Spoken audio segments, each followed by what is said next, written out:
Déjame grabar compartir la pantalla. Bueno, en la sesión pasada terminamos de ver lo del diagrama de flujo, que de hecho ya habíamos visto esa herramienta. Hoy vamos a continuar con otra de las 7 herramientas básicas, es el diagrama de Pareto. No sé si conoces la herramienta o en algún momento la has manejado, Martín. Sí, lo habíamos revisado, creo que al principio. Ok. ¿La has utilizado en alguna ocasión en algún proyecto de investigación? No lo hemos visto sobre todo. Ok. La vamos a revisar rápidamente ahorita y va a quedar Este, grabada sí, en el video. Dame un segundo para asegurarme de que esté grabando. Ok, perfecto. Bien, aquí pantalla. Ok. Primero vamos a comenzar con algo que se llama estratificación y es una herramienta que tiene que ver, es complementaria del diagrama de Pareto. La estratificación se utiliza para analizar problemas, fallas, quejas o cualquier dato en general. Lo que hacemos a través de la estratificación es clasificar y agrupar los datos de acuerdo con ciertos factores que creemos pueden influir en la magnitud del problema, a fin de localizar alguna pista para poder mejorar el proceso. ¿Cuándo se usa? Cuando tenemos mucha información sobre el proceso, sobre el problema en cuestión que se desea mejorar, o sobre alguna de sus causas. Hay muchos datos, hay información hay cantidad de información al respecto, pero queremos focalizar el esfuerzo de análisis para agilizar acciones de mejora. ¿Para qué lo usamos? Para clasificar, como dijimos en la definición, problemas de calidad o de eficiencia, por ejemplo, de acuerdo con cualquier factor que ayude a orientar los esfuerzos y acciones de mejora. Los problemas pueden analizarse de acuerdo con el tipo de fallas, métodos de trabajo, turnos, equipamientos o equipos, o cualquier otro factor que proporcione una pista acerca de dónde se pueden centrar los esfuerzos de mejora. Por ejemplo, clasificar la frecuencia de errores, defectos o quejas. Las podemos clasificar por áreas o departamentos, por personal, si son médicos, enfermera, o por experiencia, o por turno, por tiempo de producción, turno, día, semana, mes, por métodos de trabajo, procedimiento de interconsulta, procedimiento de referencia, equipamiento, equipo, modelo, tipo, antigüedad, etcétera. Básicamente lo que hacemos es focalizar el análisis que tenemos, clasificando la información para poder después, como tal, estratificarla, clasificarla. A continuación se muestra un ejemplo de una hoja de estratificación por tipo de defecto y por departamento. Ejemplo, causa de la queja, tiempo de espera, trato irrespetuoso, falta de información. Son como el catálogo o la clasificación de la queja. La queja puede ser por tiempo de espera prolongado, por un trato irrespetuoso, por falta de información al paciente o al usuario. Y luego tenemos las áreas, el área de urgencias, el área de consulta externa, el área de hospitalización. Y lo que hacemos como tal es empezar a identificar en dónde se están dando o en dónde están sucediendo estos tipos de quejas. No sé si alguna vez, Martín, había yo comentado en clase que en el IMSS todavía utilizan el concepto de paloteo. Martín, sí, ¿se escucha? sí, sí te escucha. ¿Se me escucha? Sí, sí, te escucho perfecto. Sí, sí, lo que hacían, sobre todo como a manera de checklist, lo que era la gestión de camas, por ejemplo, y checaban espacio, cama tendida, cama limpia, las áreas listas para hacer traslados, sobre todo. ¿Ok? Entonces, aquí literal, si te fijas, es una hojita donde van paloteando. A ver, vamos a suponer que es el área de calidad y que tiene un buen de quejas. Ok, hay quejas para aventar para arriba y formatitos de quejas que a lo mejor dejan en el buzón. ¿Todas las quejas son de la misma área, del mismo turno, del mismo servicio, por el mismo tipo de queja? No. Ah, bueno, pues entonces lo que hacemos es estratificarlas, clasificarlas. Primero, por la causa de la queja y después por el área, departamento o servicio donde se presentan esas quejas.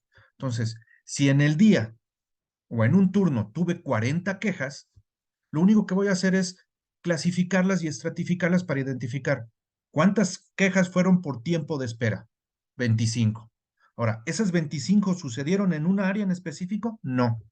Fueron tantas en urgencias, tantas en consulta externa y tantas en hospitalización. Ok. ¿Cuántas por trato irrespetuoso? No, pues 5. ¿En dónde? En urgencia 2, en consulta externa 3. Tantas por falta de información. Ok. ¿En dónde? En urgencias 4, en consulta externa 2, en hospitalización 4.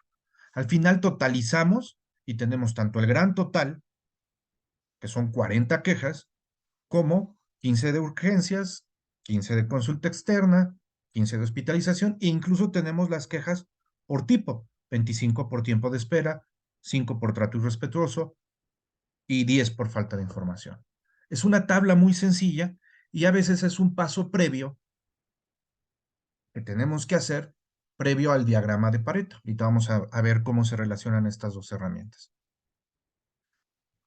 En la tabla anterior se puede apreciar a simple vista que la mayor causa de quejas, de las tres, es el tiempo de espera. Además, también salta a la vista que urgencias y hospitalización son los departamentos con mayor número de quejas asociadas al tiempo de espera.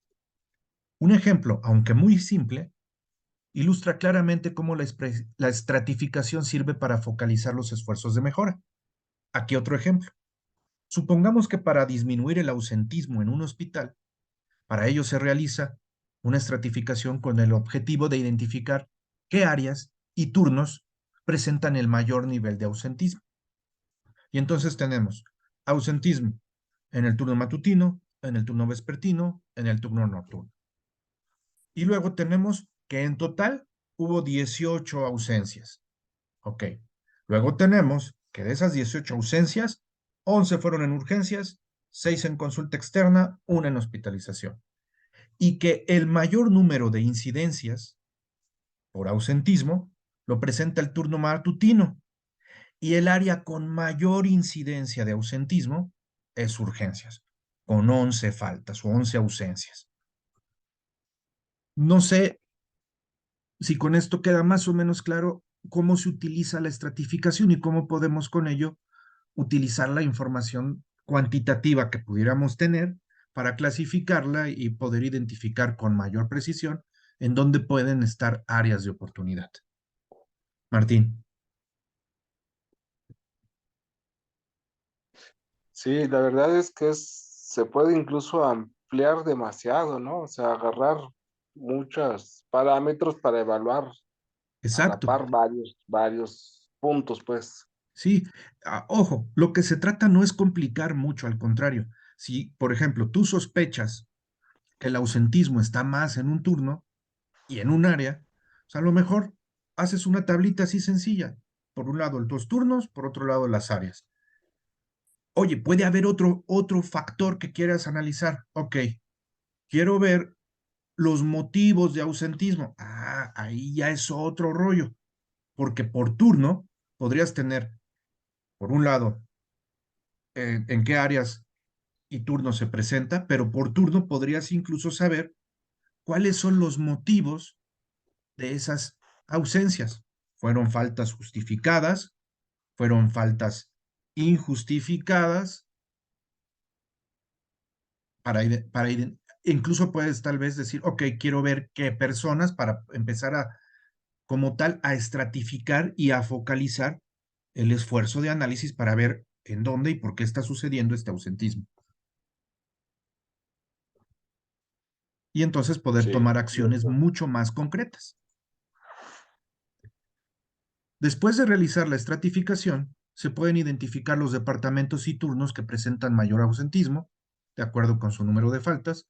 Así, la dirección del hospital puede emprender un programa de mejora focalizado para el turno matutino en los departamentos de urgencia y consulta externa, en lugar de lanzar un programa generalizado, Tal vez ese sea el mayor impacto de una hoja de estratificación. A veces generalizamos los programas y realmente es un esfuerzo innecesario. No sé si estés de acuerdo, Martín. Vamos Sí, a lanzar un programa para disminuir el ausentismo en todo el hospital. Ok, todas las áreas tienen este problema. Imagínate si los haces ir si la gente que nunca falta en un departamento y en un turno, ahora los obligas a ir a una sesión de capacitación o sensibilización para decirles cuáles son las reglas del juego y que por favor no falten. ¿Qué crees que pensarían estas personas que nunca faltan? ups, pues sí, se incomodar. Sí, como que dices, bueno, ¿yo por qué estoy aquí? O sea, ¿cuál es el motivo de mi asistencia a esta plática? Que, ok, es para sensibilizarnos de que dejemos de faltar, pero yo nunca falto, al contrario. Entonces, para eso se puede hacer esto, para focalizar el esfuerzo. O sea, no lances a veces un programa generalizado cuando donde necesitas focalizar el esfuerzo es en un área, en un turno. Y creo que en este caso, a veces pudiera darse situaciones así en el hospital, ¿no? Recomendaciones para la estratificación. A partir de un objetivo, que es lo primero que tenemos que tener claro, un objetivo claro e importante, determinar con discusión y análisis grupal las características o factores que vamos a estratificar, es decir, qué queremos analizar, porque información hay mucha. ¿Qué es lo que realmente nos importa? Ah, mira, quiero ver los tipos de queja, quiero ver en qué área están sucediendo, quiero ver los principales motivos de las quejas, pues los tipos, y quiero ver los turnos, en qué turno tiene mayor queja. ¿Solamente eso quiere ver? Ah, ¿sabes qué? Quiero ver también eh, si tengo información al respecto, qué personas han recibido capacitación en torno a alguno de los tipos de quejas, por ejemplo, lo de trato digno y lo de información oportuna al paciente. Entonces, ya están focalizándose algunos factores, algunos aspectos, y entonces puedo empezar a hacer el análisis de estratificación.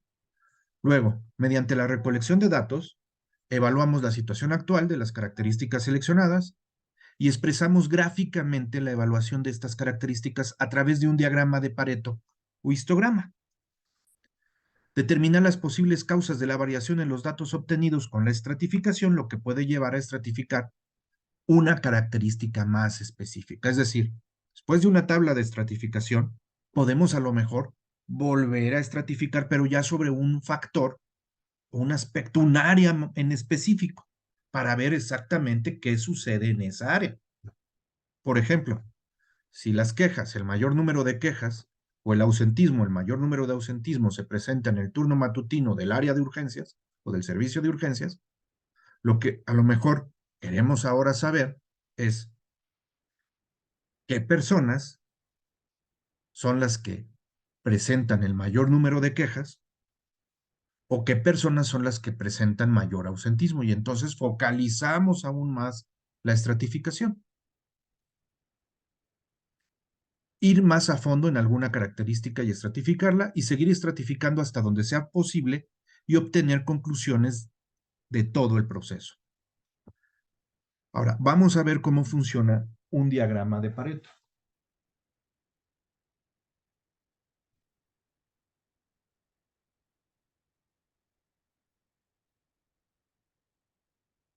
Dame un segundo.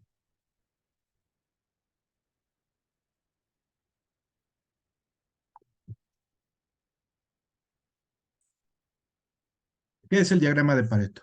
Es una herramienta gráfica que nos ayuda como equipo a enfocar los esfuerzos a aquellos problemas que ofrecen una gran área de oportunidad de mejora, mostrándonos que hay problemas que resolver y en qué orden. ¿Cuándo se usa? Siempre que se desee identificar con mayor precisión cuáles son los problemas de mayor frecuencia y mayor impacto en un proceso o servicio. El objetivo es focalizar los esfuerzos de mejora en dichos factores o áreas de oportunidad.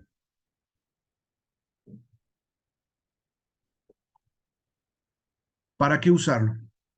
Ayuda a un equipo a enfocarse en causas que tendrían un gran impacto si se resolvieran.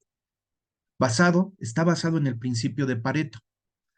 Pareto nos decía que el 20% de los factores causaba el 80% de cualquier problema. Entonces, si nos enfocamos en resolver ese 20% de factores o causas, automáticamente se resolvía el 80% de la problemática en cuestión.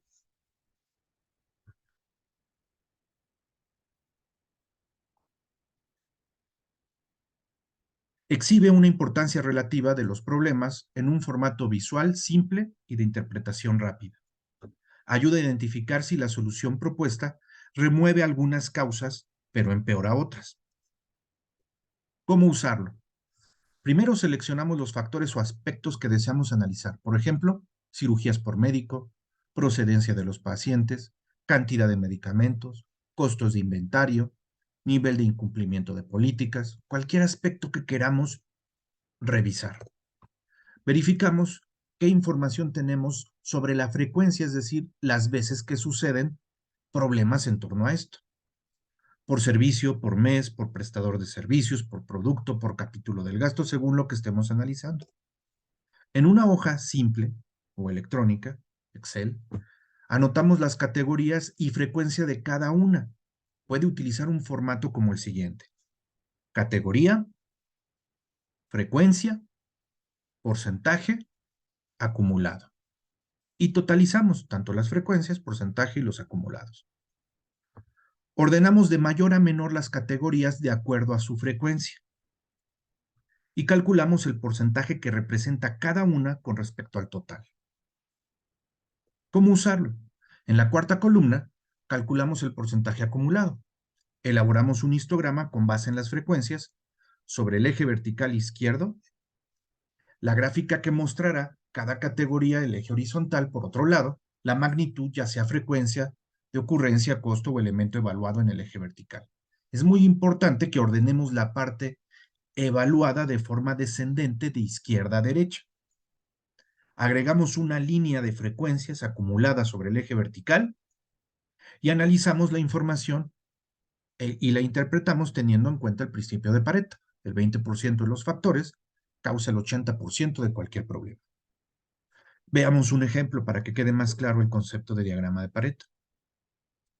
Supongamos que en el laboratorio de un hospital se tienen una serie de políticas o criterios en torno a las muestras quirúrgicas o biopsias, pero desafortunadamente existe un nivel de incumplimiento que no permite que los procesos de laboratorio alcancen las metas de desempeño establecidas. La jefa de laboratorio ha decidido iniciar un proyecto de mejora. Desafortunadamente no dispone de mucho tiempo y recursos, por lo que debe focalizar sus esfuerzos en aquellos criterios o factores que representan un mayor nivel de incumplimiento.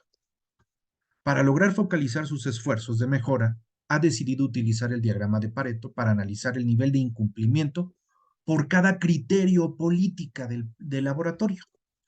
Los criterios políticas a evaluar son los siguientes. C1. Las muestras deben ir perfectamente identificadas. C2. Los facultativos harán la petición electrónica para el estudio, anatomopatológico el mismo día de la intervención. Tienen que solicitar vía correo electrónico o vía una solicitud en un drive el estudio a patología. C3 es otra política. El envío de las biopsias se hará en formol. C4. El envío de las biopsias para estudio intraoperatorio se realizará sin formol. 5. El envío de piezas quirúrgicas se realizará sin formol. 6. El envío de muestras fijadas se realizará en el mismo turno de la intervención. 7. El envío de muestras sin fijador se realizará inmediatamente. El personal subalterno depositará las muestras con fijador en el lugar indicado dentro del laboratorio de anatomía patológica. 9. El personal subalterno entregará en mano las muestras sin fijador al personal técnico de anatomía patológica. 10. Las muestras estarán debidamente procesadas.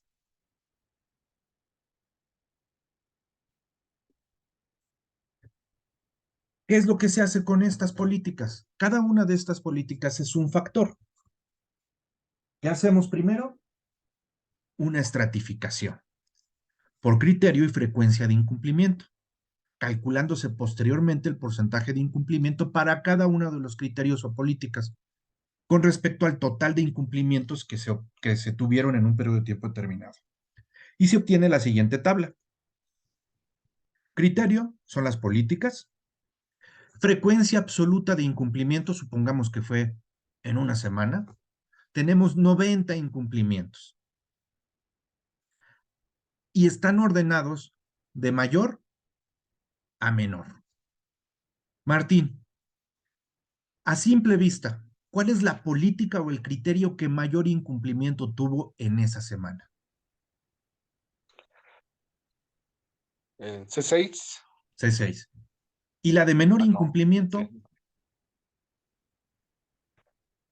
C4. Perfecto. Entonces, si revisamos, la política con mayor incumplimiento fue el envío de muestras fijadas se realizará en el mismo turno de la intervención. Si tuvo incumplimiento, quiere decir que el envío de muestras se realizó, pero no en el mismo turno de la intervención, lo cual ya es un incumplimiento que imposibilita la atención o el cumplimiento de la política por un lado y por otro lado afecta la productividad o el desempeño del laboratorio. Ahora, una vez que están ordenadas de mayor a menor el incumplimiento de estas políticas, calculamos su frecuencia relativa. Aquí están, por porcentajes. Y calculamos la frecuencia relativa acumulada. Al final me va a dar un 100%. Cuando graficamos esto, lo que vamos a obtener es un diagrama de Pareto, donde en el 80-20, el 20% aproximadamente, va a caer aquí. Son los mayores problemas o las mayores causas del incumplimiento están aquí.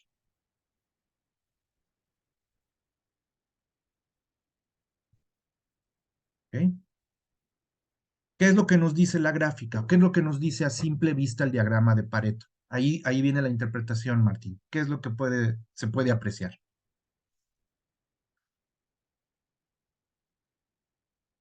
¿Dónde está el 20% del mayor problema en el laboratorio? ¿En el incumplimiento de qué políticas? En pues, no sé C6, si C1, C5, C10 y C2.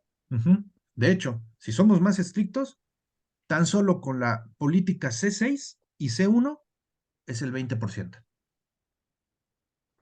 Es el incumplimiento más fuerte. Si resolvemos esos dos temas, C6 y C1, representa el 44%. De hecho, solo C6 es el 25.56% de todo el problema del laboratorio. Entonces, si logramos resolver esas dos primeras causas, C6 y C1, si logramos hacer que el personal se apegue a cumplir con esos dos políticas, disminuimos el 44% del incumplimiento. No sé si gráficamente se llega a notar que si tenemos que hacer un esfuerzo de mejora, en lugar de tratar de resolver todas las causas presentes, podemos primero focalizarnos en una o dos que son las que mayor impacto tienen. No quiere decir que no nos importen las demás. Significa que si logramos resolver una o dos de las principales causas o problemáticas que tenemos presentes en el laboratorio, que es el incumplimiento de dos políticas, la C6 y la C1, en automático resolvemos el 44% del incumplimiento. Y en ese sentido, tiene mayor impacto en la eficiencia o desempeño del laboratorio. ¿Están de acuerdo? Sí, De acuerdo. totalmente. Entonces, es una herramienta donde gráficamente podemos darnos cuenta por dónde empezar. Hay muchas causas que resolver. Todas deberíamos no debería de existir ninguna causa de incumplimiento. Okay. Pero como no tenemos tiempo y hay que resolver las cosas rápido, ¿a cuál nos enfocamos? Si yo fuera uno de los colaboradores de la jefa de laboratorio. Ok, jefa, ¿quieres que resolvamos todo? ¿A cuál nos enfocamos? Es que todo es importante. Sí, dime a qué, ¿por dónde empiezo, jefa? ¿Saben qué? Empiecen por la C6. Ah, bueno, nos vamos a capacitar al personal, a ponernos más estrictos, a verificar, a implementar acciones concretas que nos ayuden a disminuir el incumplimiento de esa política. Y en ese momento, si logramos disminuirlo a 5%, le estamos dando un trancazo impresionante al incumplimiento. ¿Están de acuerdo o no? Sí, Sí. Entonces, de eso se trata una hoja de estratificación y un diagrama de Pareto. ¿Cuándo aplicarlo? Hay un sinfín de cosas que podemos de manera gráfica, de manera estadística, evidenciar dónde realmente están los problemas de raíz del hospital. Ahorita no lo vamos a hacer, pero díganme si no pudiéramos hacer un diagrama de Pareto, donde en lugar de ver el incumplimiento de políticas para laboratorio, pudiéramos ver cuáles son los factores o aspectos que afectan en mayor proporción el tiempo de egreso de un paciente. Hay muchísimos factores, ¿están de acuerdo? sí, Es multifactorial en diferentes áreas o servicios que participan en el egreso de un paciente. Si pudiéramos hacer un estudio de sombra y analizar durante una semana o 2 semanas o un mes qué sucede con el tiempo de egreso, caso por caso, por lo menos en una semana, díganme si no podríamos obtener un diagrama de Pareto de cuáles son con mayor frecuencia los factores o aspectos que obstaculizan o impiden un egreso oportuno o rápido del paciente, una vez que el alta está dada por el médico adscrito o el responsable.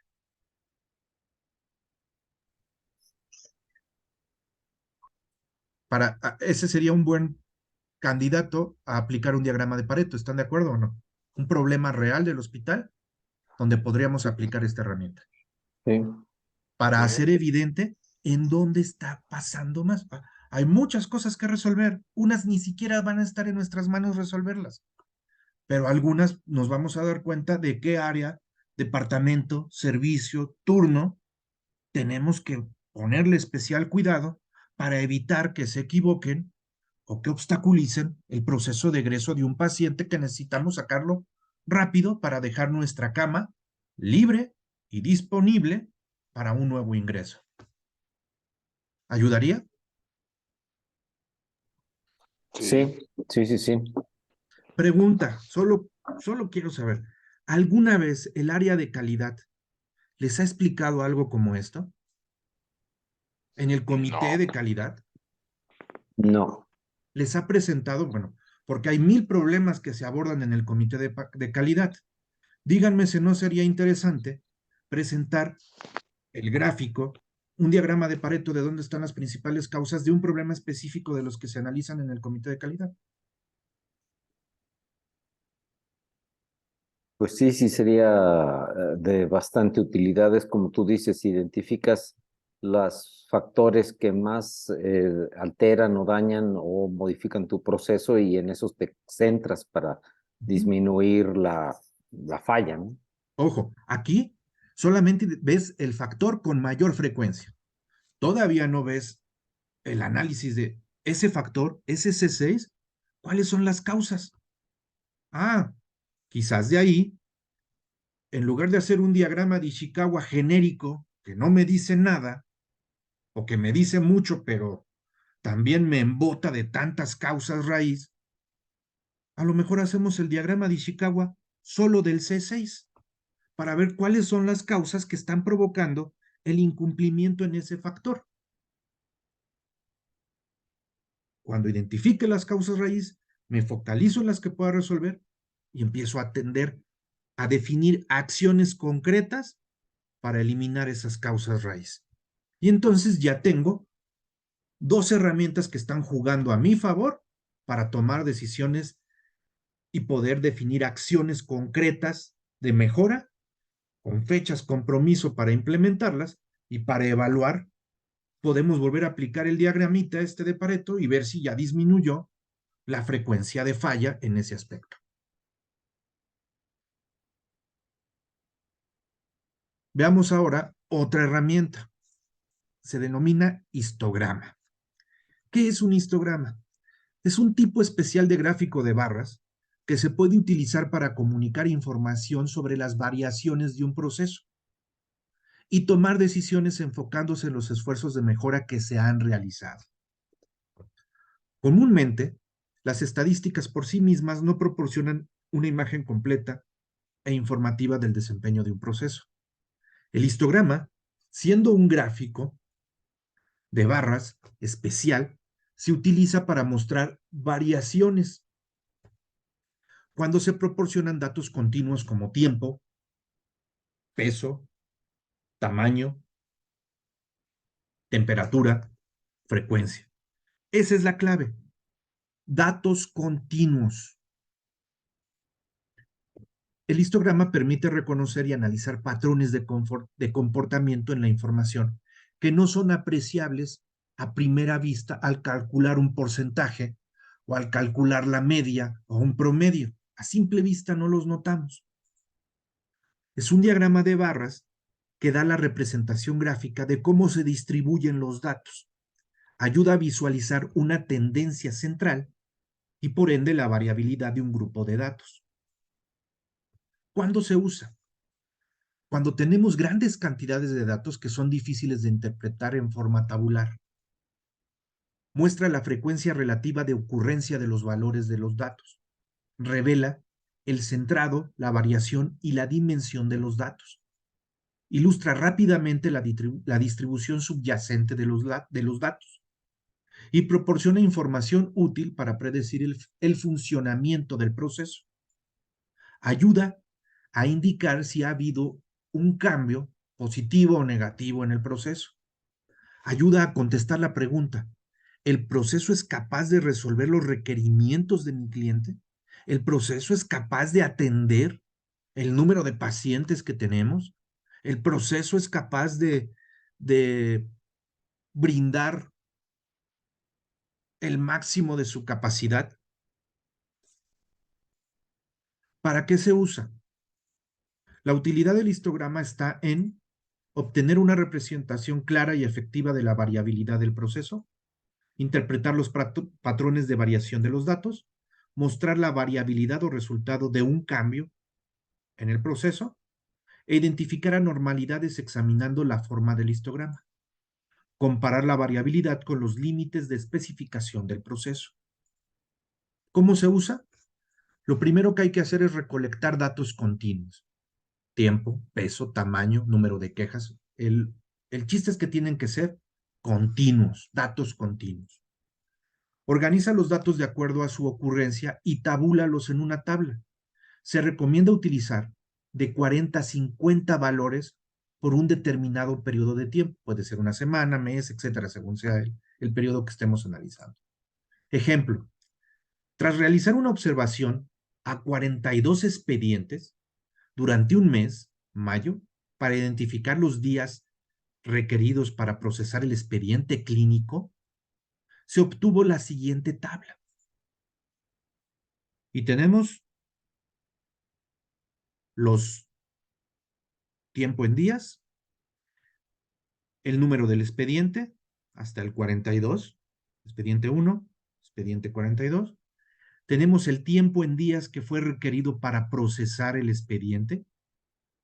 Datos muy diferentes, desde 2.5 días, 6 días, 7 días, 8 días, 2.5, 2 días, 1.75, son 1.5 días diferentes tiempos requeridos por obvias razones, pues, diferentes pacientes, diferentes tiempos de atención y fueron requeridos diferentes periodos de tiempo para procesar el expediente. Ahora bien,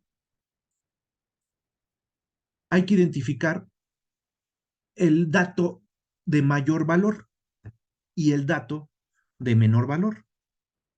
Cuando tenemos ya la tablita, podemos identificar el mayor número de días fue 8.25 con el expediente número 29. El menor número de días fue 1.5 días con el expediente número 11.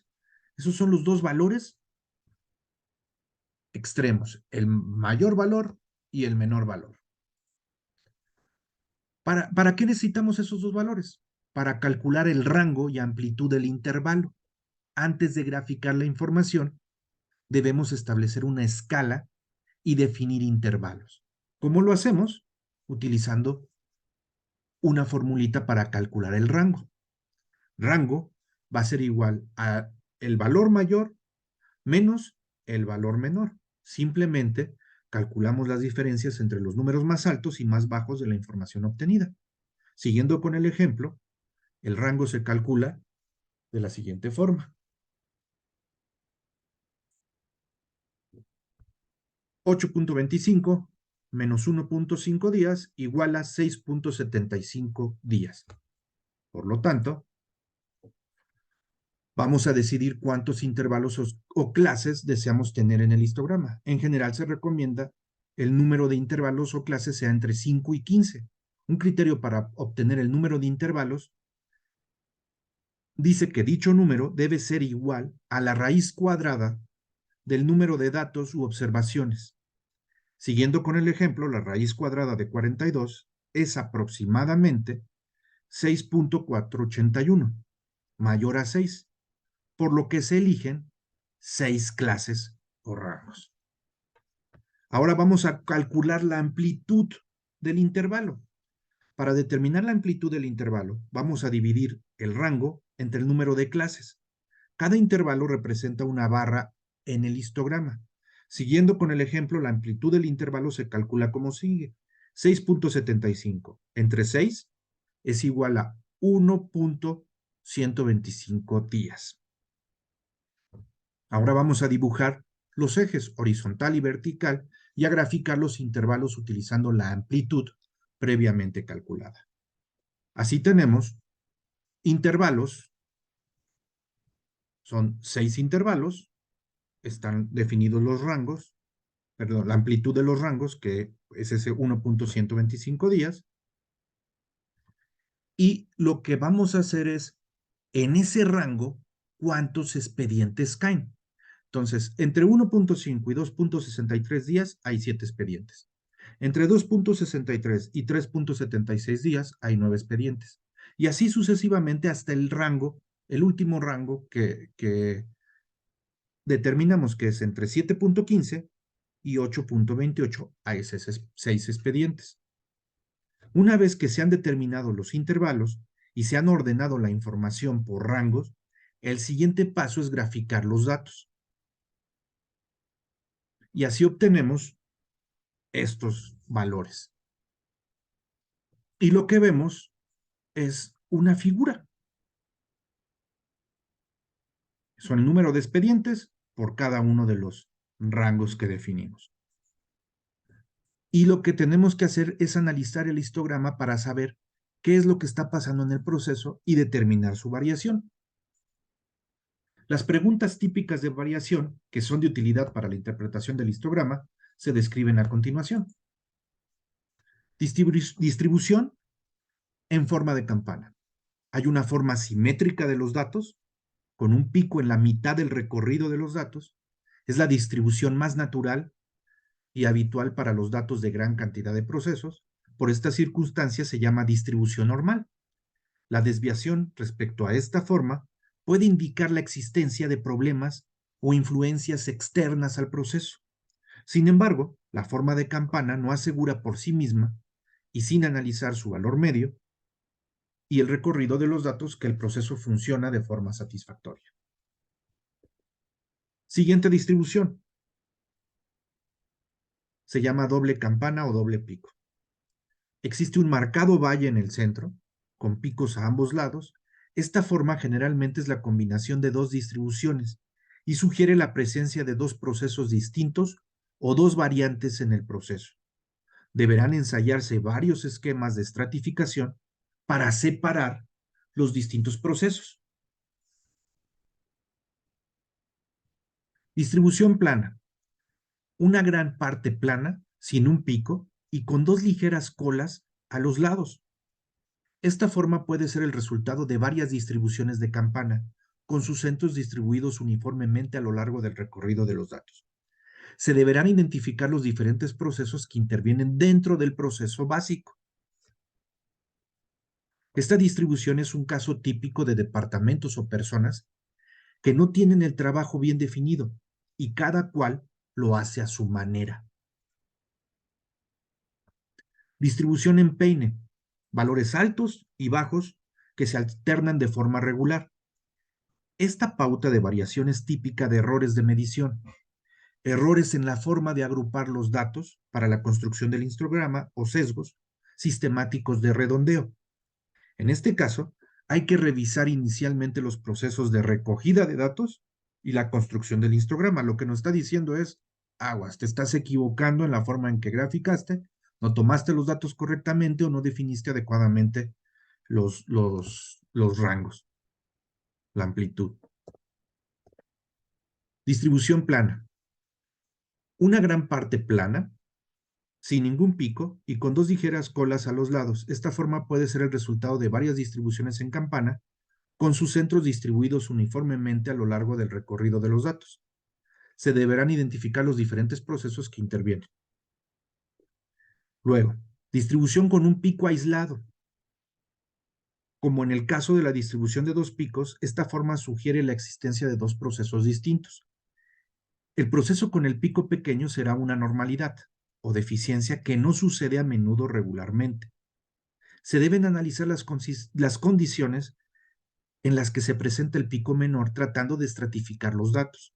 Estos picos, unidos a distribuciones sesgadas o truncadas, indican la falta de eficacia en la eliminación de elementos defectuosos. Distribución con un pico al extremo, situado en un extremo de la distribución regular. Esta forma se presenta cuando la cola de una distribución regular se ha cortado y acumulado en una sola categoría en el extremo del recorrido de datos. Suele indicar un registro poco cuidadoso o sesgado de los datos. Ejemplo, se ha encargado al empleado responsable de contestar a las reclamaciones de los clientes que registre durante un mes el tiempo que emplea para dar respuesta a las mismas. Para este proceso, el procedimiento establecía un tiempo máximo de 5 días. Para evitar reproches, el empleado registra 5 días en todas aquellas ocasiones en que superaba este límite, por lo que el histograma, correspondiente al tiempo de respuesta, mostraba una distribución con un pico al extremo. Sin querer, este tipo de gráficos nos dice si están falseando la información o no al estar registrando datos. Distribución sesgada o truncada. Su forma asimétrica, con un pico descentrado dentro del recorrido de los datos, las colas descienden bruscamente de un lado, suavemente en el otro. Esta distribución es típica de procesos con límites prácticos a un lado del valor nominal o datos parciales de un proceso. Son distribuciones con parte de los datos suprimidos o eliminados. Ejemplo, al analizar el tiempo en que se tardan en turnar órdenes de compra una vez recibidas, se observa un gran porcentaje sucede en un día y el resto tardan 2, 3, hasta 4 días debido a diferentes circunstancias. Al representar el histograma de los tiempos requeridos para cursar dichas órdenes, tendremos una distribución truncada. Veamos, con el ejemplo que vimos, a cuál de estas distribuciones se parece.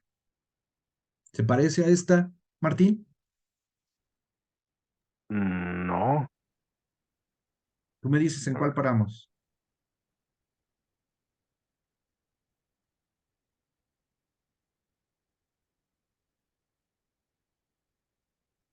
esta tal vez, A esta tal vez, a la ¿verdad? de pico abierto, que es pico. Puede ser a la de pico abierto, aunque hay un espacio que falta, o a esta, que sería la distribución con un pico en el extremo. Vean, Sí, veamos, miren. ¿Va bien? Y una distribución con un pico en el extremo. Entonces está entre la del pico abierto, que es esta, pico aislado, perdón, o la distribución con un pico en el extremo. Entonces, sí, si suponemos que es esta, quiere decir que debemos analizar cuáles son las condiciones en que se presenta el pico menor y volver a estratificar los datos.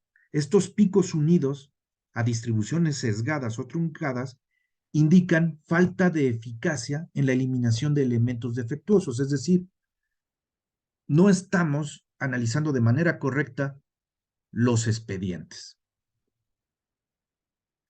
Si fuera el caso de esta, suele indicar un registro poco cuidadoso o sesgado de los datos.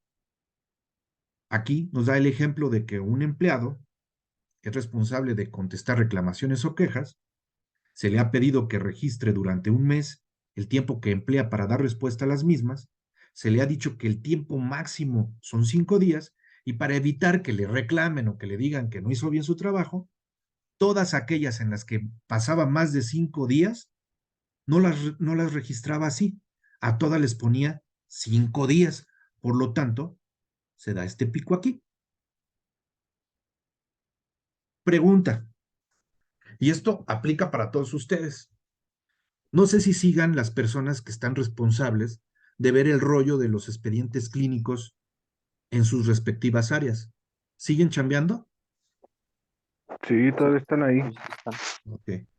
Díganme si este tipo de análisis no nos permitiría ver algo interesante sobre lo que está pasando sobre los expedientes.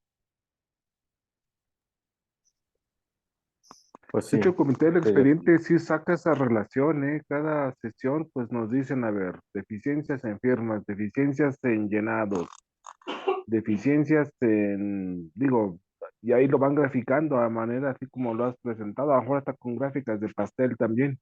Excelente. Ahora, acuérdense que el histograma realmente lo que nos dice es cómo se está comportando el proceso o si están falseando información al estar registrando los datos del proceso. El gráfico de histograma se utiliza cuando estamos haciendo acciones de mejora, posterior a las acciones de mejora. Entonces, supongamos que no estamos haciendo acción de mejora alguna. Luego determinamos en el comité o en donde sea que vamos a emprender una serie de acciones concretas para mejorar la calidad del expediente en X aspecto. Ok. Entonces es cuando aplicamos esto para ver el antes y el después de nuestra intervención y ver si realmente tiene un impacto nuestras mejoras en el proceso. O para identificar si están falseando la información del proceso. ¿Sí me explicó? Sí, Sí, sí.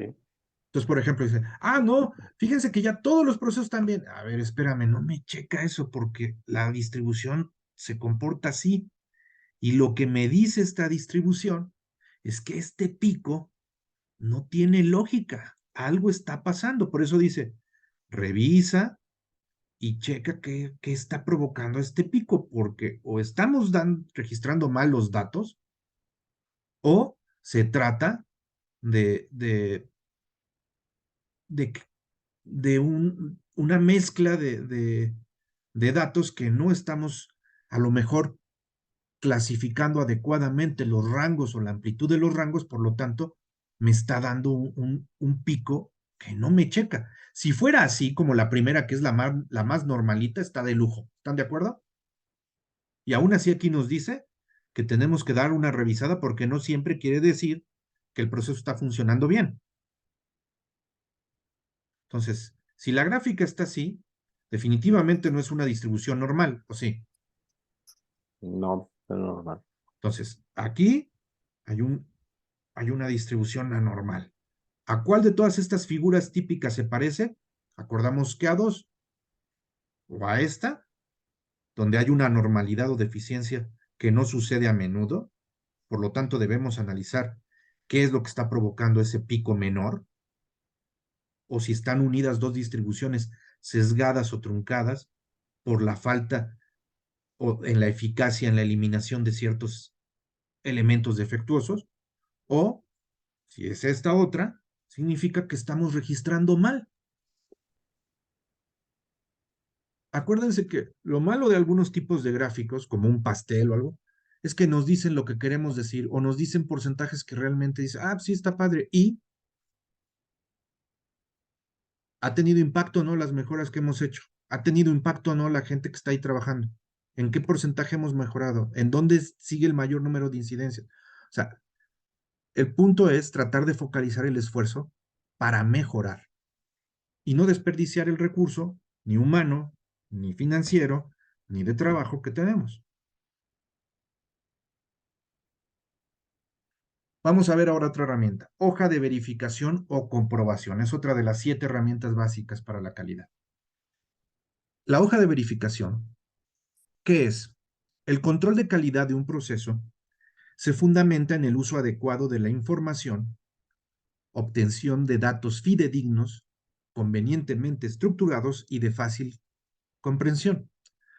Posibilita la relación de un buen control de calidad, que es lo que se busca con las hojas de control diseñadas para facilitar la recopilación de datos útiles en el control de calidad.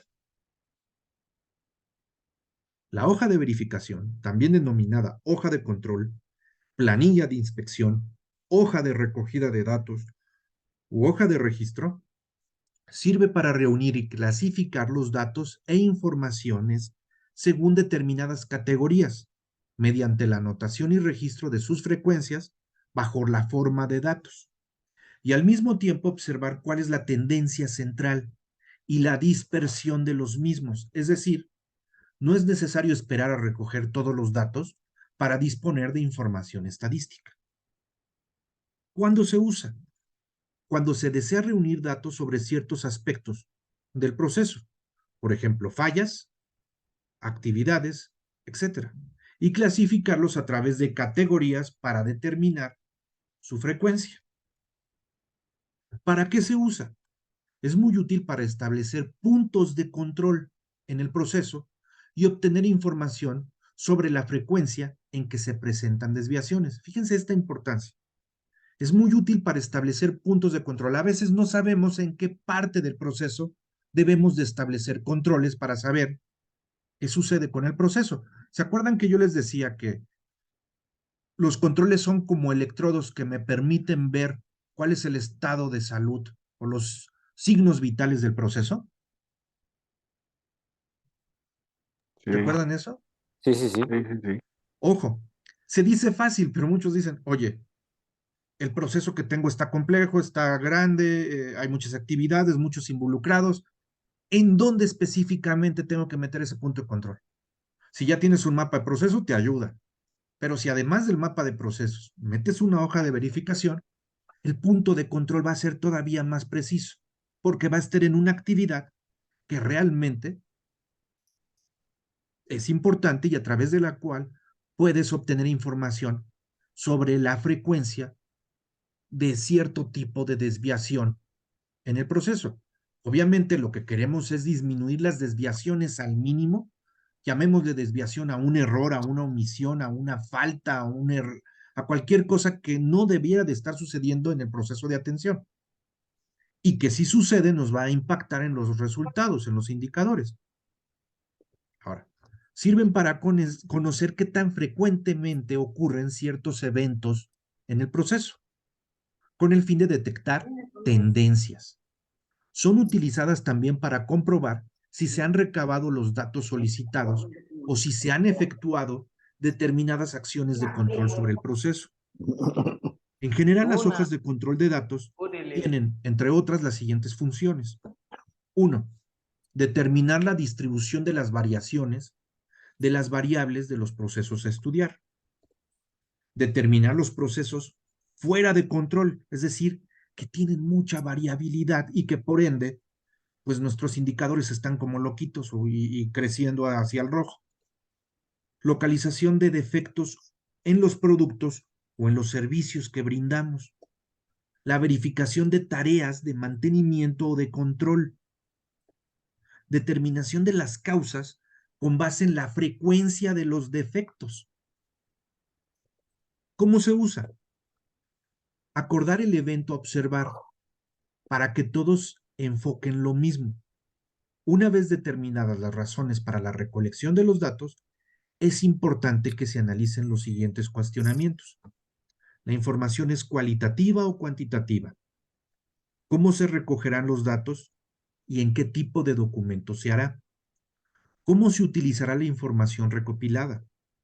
¿Cómo se analizará? ¿Quién se encargará de la recogida de datos? ¿Con qué frecuencia se va a analizar la información? ¿Dónde se va a efectuar? Decidir el periodo de tiempo en el cual se van a recabar los datos. Diseñar una hoja de verificación que sea clara y sumamente fácil de usar y que cuente además con suficiente espacio para registrar los datos. Al diseñar la hoja de verificación, recuerda dejar un espacio para totalizar los datos e incluir información o datos que permitan conocer fechas de inicio y terminación de la observación, las probables interrupciones, la persona que recoge la información y la fuente de la información, entre otros. ¿Cómo se usa? Obtener los datos de manera consistente y honesta. Tips para una correcta utilización. Asegúrate de que las muestras u observaciones sean tomadas al azar. Eso es fundamental. La población, a ser muestreada, debe de ser homogénea. Si no lo es, el primer paso debe de ser la estratificación y agrupación de las muestras. Puede utilizarse de manera complementaria con el diagrama de flujo o el diagrama de Ishikawa para enriquecer el análisis. A continuación se muestra un ejemplo de una hoja de verificación para el registro de defectos. Supongamos que en un hospital, el jefe de servicio de radiología sabe que se ha incrementado el número de radiografías defectuosas. Sabe que hay más radiografías defectuosas. ¿Por qué?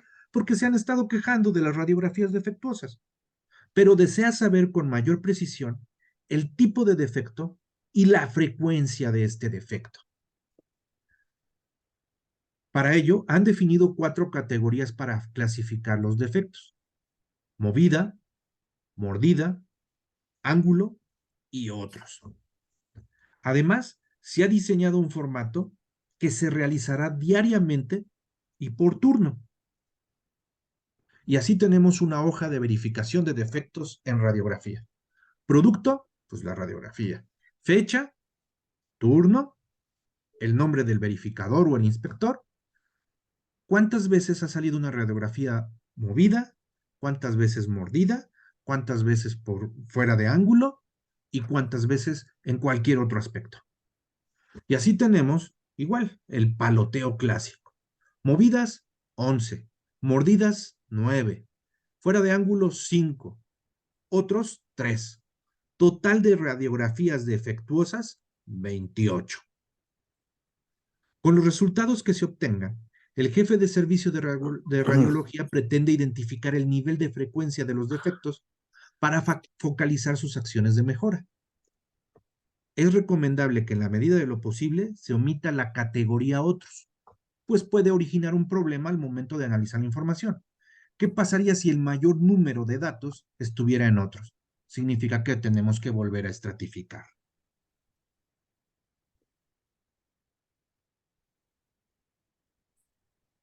Ahora bien, no sé si queda claro cómo funciona la hoja de verificación o comprobación. Sí. Sí. Ahora, con este ejemplo que es burdo, dicen, ¿en serio es tan tonto esta herramienta? Sí, pero muchas de las veces hay cosas que nos damos cuenta que no sabemos qué hacer, que no se toman acciones y sigue habiendo defectos. Si el responsable del laboratorio, específicamente del área de radiología, del servicio de radiología, quisiera mejorar, ¿en qué aspecto se tendría que enfocar? Movida, Pues mordida, ángulo u otros. en la movida y en la mordida. Ajá. Si es Es, movida o mordida, sobre todo si es movida, estoy casi seguro que no se debe al equipo. Tal vez el ángulo sí, tal vez la mordida sí, pero la movida no. ¿Están de acuerdo? de acuerdo, ¿Qué tengo que hacer? A lo pues mejor, capacitar. exacto, exacto. Y en lugar de estar diciendo, no, es que necesito dinero porque sí hay algunas que son movidas y otras de ángulo y entonces eso requiere mantenimiento, primero arregla el problema de las movidas y con eso reduces más o menos un 30-40% tu problema, ¿cierto o no? Sí, Y después vemos qué sucede con las mordidas o el ángulo. Entonces, capacitación o supervisión efectiva a la persona que está en ese turno. A lo mejor lo que sigue es otra estratificación. ¿En qué turno se dan el mayor número de defectos porque salió movida la radiografía? En el matutino. Y ya por eliminación. ¿Quién está en el matutino? No, pues Juan Pérez. A ver, tráetelo para capacitar o ver qué está haciendo. Entonces, no sé si se fijan, son herramientas muy simples, pero que si las aprendemos a utilizar, realmente nos ayudan a focalizar un esfuerzo de mejora en los procesos de atención. Y dejamos de andar divagando y perdiendo el tiempo y tratando de responsabilizar a veces a otros que no tienen responsabilidad alguna o diciendo que todo el problema es de recurso. Sí, evidentemente, si tenemos más recursos, pues vamos a poder comprar equipo nuevo o contratar personas más calificadas. Pero mientras eso sucede, hay problemas que hay que atender, ¿cierto? Mm, Algunos se van a ella resolver. me viene a traer su tigre Gedeón. Perdón, no escuché. Perdón, se me abrió aquí el micrófono. No, no te preocupes. Entonces, Martín, no sé cómo veas la herramienta, esta última. Se me hace muy fácil, creo que implica detectar cosas fáciles, pero después mejorarlas implica otra actividad que Sí, puede ser o casi más todas benéfica o estas, más laboriosa. exacto, casi todas estas, por ejemplo, sale movida, ok. Movida ya podemos deducir que es porque no está capacitado y correctamente supervisado el personal. ¿Están de acuerdo? Y 11 radiografías Sí, movidas, pues sí está preocupante, ¿están de acuerdo? Sí, Ok, ¿qué podemos hacer? Ah, ¿sabes qué? Vamos a hacer un diagramita de Chicago. ¿Cuál es la causa? Por favor, realmente el equipo está mal y sale movida y no es por causa del personal. Entonces, vamos a ver qué es lo que está fallando. Un diagrama de Chicago, vamos a hacer una observación directa en el Gemba para ver si el procedimiento seguido por nuestro personal es el adecuado y desde ahí podemos confirmar o encontrar la causa raíz del problema por el que sale movida. Y entonces tomamos acciones concretas en ese momento. Y con eso le pegamos en un porcentaje. No quiere decir que vamos a eliminar a cero los errores, pero quitarle 11 a un 28 ya es bastante, ¿cierto o no?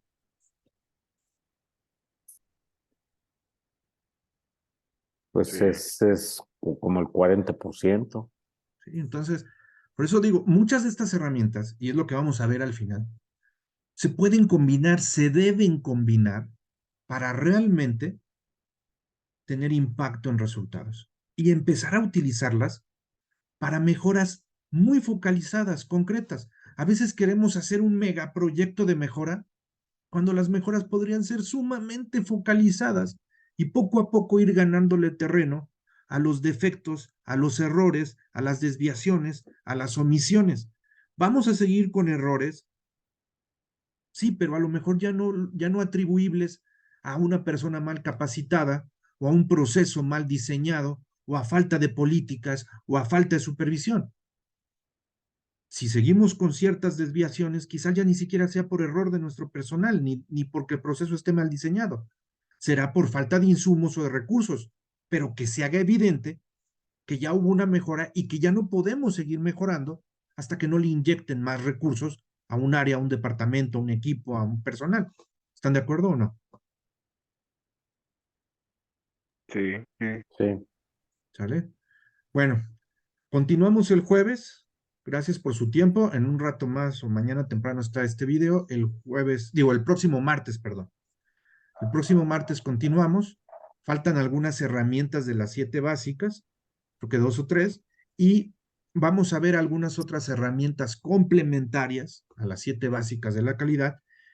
Y el objetivo es que después empecemos a ver en qué problema específico, en qué área de oportunidad, en qué proceso específico podríamos estar aplicando una u otra de estas herramientas o algunas de estas herramientas combinadas para tratar de mejorar algo en nuestros procesos de atención.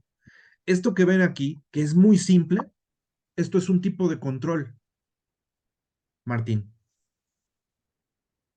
Sí, Y es un control muy sencillo. Ahora, ¿te acuerdas que había controles antes, durante y después?